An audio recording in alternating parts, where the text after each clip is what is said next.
Muy buenas tardes, amigos y suscriptores. Yo soy Durán desde 1942 y hoy les traigo la historia de La Noche Triste. ¿Qué fue la Noche Triste? La Noche Triste es el nombre con el que pasó a la historia la derrota catastrófica sufrida por las tropas españolas de Hernán Cortés al intentar huir de Tenochtitlan, la capital del Imperio Mexica. La noche del 30 de junio de 1520, ya en la madrugada del 1 de julio, fue uno de los momentos más oscuros y dolorosos de toda la conquista de México. Cientos de españoles murieron, se perdió casi todo el botín y el armamento pesado. Y las ganas de conquistar el imperio pareció estar a punto de fracasar por completo. A la vez, representa la mayor victoria de los mexicas. Todo esto contra los invasores y uno de los episodios más heroicos de su resistencia. ¿Cómo se llegó a esta situación? El día 8 de noviembre de 1519, Cortés y sus hombres entraron a Tenochtitlan. Era la ciudad como una maravilla. Era una isla en medio de un lago que llevaba de nombre Texcoco, con calzadas anchas, canales, templos blancos muy bonitos, mercados que deslumbraban a los europeos. El Tlatoani, Moctezuma II, lo recibió con respeto y con regalos, alojando a cada uno de ellos en el palacio de Azayacatl. Pero pronto, temiendo ser atacados, los españoles tomaron a Moctezuma como rehén. Todo esto para controlar el pueblo mexica. Durante meses gobernaron a través de él, exigiéndole oro y riquezas. Pero hubo un detonante. Y todo esto fue en mayo de 1520. Cortés tuvo que salir de la ciudad con la mitad de sus hombres. Todo esto para enfrentar a Pánfilo de Narváez, quien había llegado a Cuba primero y después llegó a México con una expedición para arrestarlo.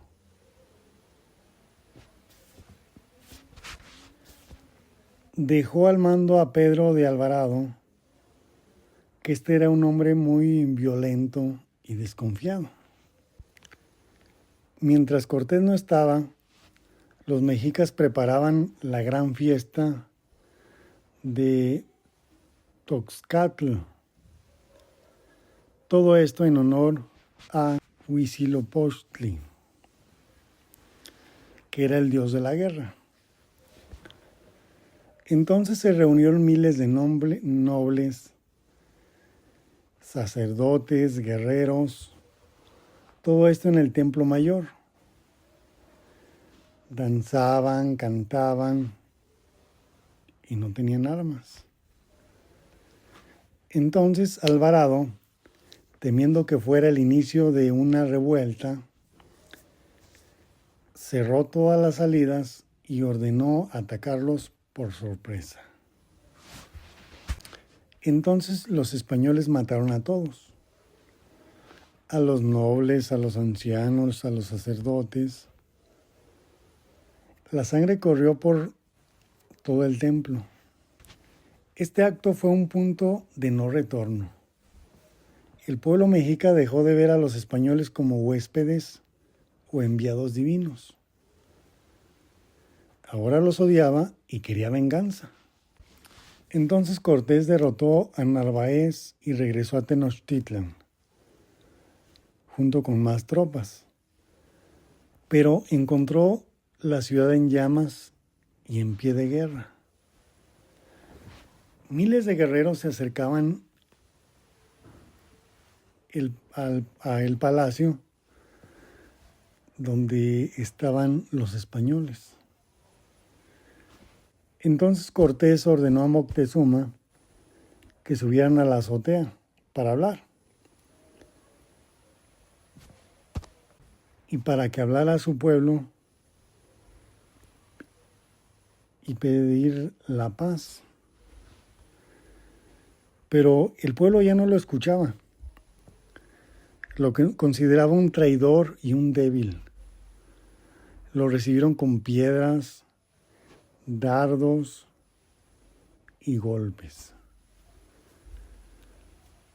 Fue golpeado gravemente y murió unos pocos días después, el día 29 de junio de 1520. Aquí hago un pequeño paréntesis porque las versiones sobre su muerte difieren. Unos dicen que murió por los golpes de su propio pueblo y otros dicen que los españoles lo asesinaron al ver que ya no les servía como rehén. Lo cierto es que con su muerte se rompió todo posible vínculo de diálogo. Continuando con la historia, los mexicas eligieron de inmediato como nuevo tlatoani a Cuitláhuac, que era un hermano de Moctezuma. Este era un hombre valiente y decidido. Él ordenó: nadie debe de salir de la ciudad, que mueran los invasores. Cortés y su gente estaban atrapados, sin agua, sin comida y rodeado por decenas de miles de guerreros. Aquí llegaría la noche del desastre. Llegó la decisión de huir. Cortés comprendió que no podía resistir más. La única opción era escapar de noche. Aprovechando la oscuridad y una fuerte lluvia que caía sobre la isla, planearon salir por la calzada de Tlacopan, lo que hoy se le conoce como Tacuba. Era la más corta y directa hacia tierra firme. Era una calzada de piedra, pero era ancha, muy bonita y muy resistente, pero atravesada por 7 canales que conectaban las partes del lago. Para cruzarlos mandaron construir un puente portátil de madera, pensando que lo levantarían y lo moverían del canal hacia otro canal. Pero aquí habría un error fatal, y este sería el peso del oro. Antes de salir, Cortés dijo a sus hombres que no cargaran demasiado, porque el peso los haría caer y ahogarse. Les dijo que tomaron solo lo necesario. Pero muchos soldados, viendo el inmenso botín que tenían acumulado durante meses, ignoraron la orden. Se llenaron los bolsillos, las mochilas y el pecho de oro, también de joyas y de piedras preciosas. Algunos llevaban kilos de metal precioso encima, pero esa codicia sería su perdición. Todos avanzaban en silencio bajo la lluvia. Al principio nadie los vio, pero al cruzar el primer canal, el puente portátil se atascó en el lodo y no pudieron moverlo. En ese momento, una anciana mexica que fue por agua los descubrió y gritó: «Mexicas, ya se van, persíganlos». Al instante, sacerdotes desde los templos tocaron las trompetas y tambores de guerra. La alarma recorrió la ciudad entera. Aquí llegaría una emboscada. En cuestión de minutos, miles de guerreros mexicas cayeron sobre ellos. No solo los atacaban desde la calzada, sino desde cientos de canoas que los rodeaban por ambos lados del canal. Hubo lluvia de flechas, piedras, lanzas y dardos que caían sobre los españoles. Los guerreros gritaban con furia. No querían matarlos, solo querían capturarlos vivos para sacrificarlos a sus dioses. Entonces, sin tener un puente para cruzar, los españoles tuvieron que saltar al agua. Pero los que llevaban mucho oro se hundieron de inmediato y se ahogaron. Los caballos se espantaron y arrastraban a sus jinetes. Los que iban delanteros caían y los de atrás tropezaban con los cuerpos y caían también. El canal se llenó de muertos, caballos, armas y oros, hasta tal punto que los sobrevivientes pudieron cruzar pisando sobre los cadáveres y todo el equipaje acumulado. Aquí, como dato curioso, un soldado que sobrevivió escribió años después. Él decía: caían tantos españoles e indios que los que venían atrás pasaban sobre el agua sin mojarse, porque los muertos y los caballos hacían como un puente. Continuando con la historia, al amanecer, cuando finalmente lograron salir de la calzada hacia tierra firme, contaron los sobrevivientes en cifras aproximadas. De 1,200 españoles que había, murieron de 550 a 600. De indígenas murieron más o menos entre 2,000 y 2,100. Además, varios prisioneros españoles fueron llevados vivos al Templo Mayor, donde fueron sacrificados ante los ídolos como una ofrenda de victoria.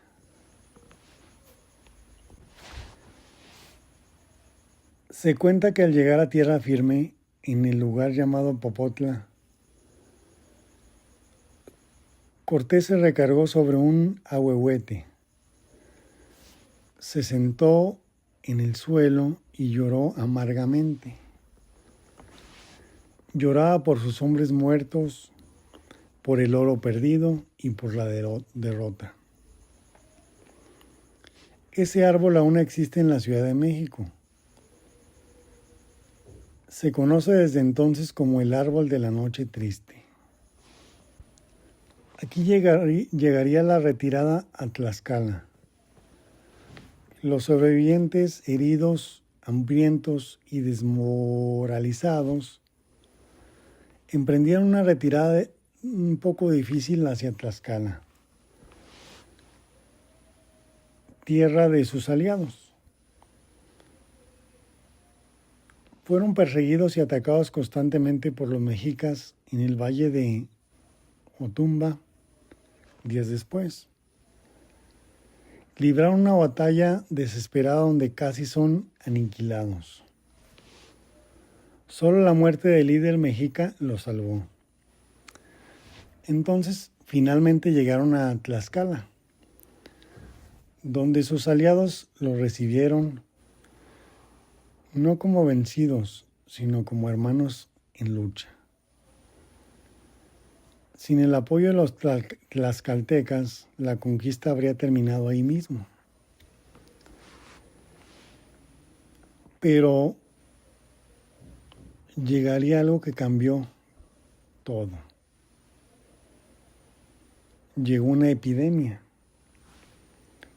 Poco después de la noche triste, una epidemia de viruela traída por los españoles se desató entre los mexicas porque no tenían defensas contra esa enfermedad. Murieron miles de personas en pocas semanas. Entre las víctimas estaba el nuevo Tlatoani, que era Cuitláhuac, quien gobernó apenas 80 días. Su muerte debilitó enormemente la dirección del imperio en el momento más crítico. Entonces, ocuparía su lugar Cuauhtémoc. Era un joven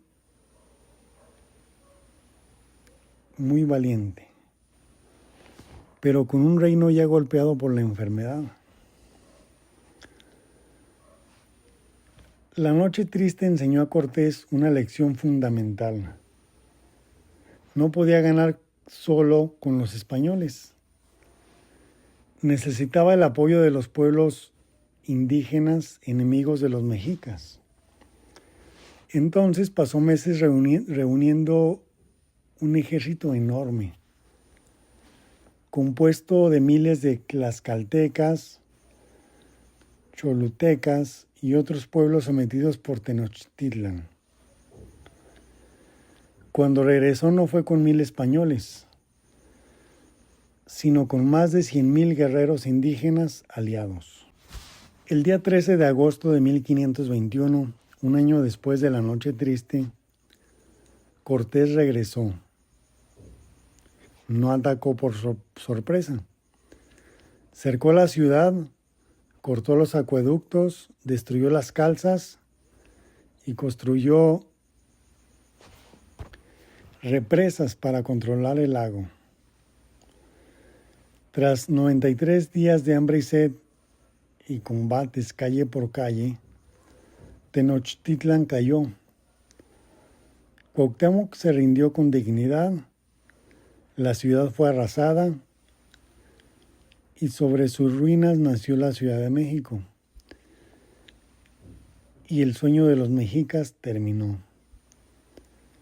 Pero su resistencia quedó para siempre en la memoria. ¿Por qué recordamos la Noche Triste? La Noche Triste no es solo una derrota militar de los españoles. Es ante todo el momento en que el pueblo mexica demostró que amaba su tierra y su libertad más que su vida. Podían haber aceptado el dominio extranjero, pero eligieron luchar. Esa noche la ciudad de Tenochtitlan fue suya y su victoria, aunque breve, quedó grabada en la historia como uno de los actos de resistencia más grandes en todo el continente americano. La Noche Triste nos recuerda que la historia no es una línea recta de vencedores y vencidos, sino un encuentro de pueblos orgullosos y de destinos cruzados. Esa noche de lluvia y sangre, ambos mundos perdieron algo, y de ambos mundos nació el México de hoy. Espero les haya gustado la historia. No olviden dejar su like, comentar y suscribirse a quien no se ha suscrito. Muy buenas tardes. Saludos.